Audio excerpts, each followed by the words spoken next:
الرحمن علم القرآن خلق الإنسان علمه البيان الشمس والقمر بحسبان والنجم والشجر يسجدان والسماء رفعها ووضع الميزان ألا تطغوا في الميزان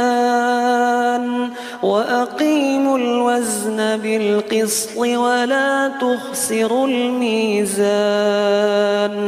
والأرض وضعها للأنام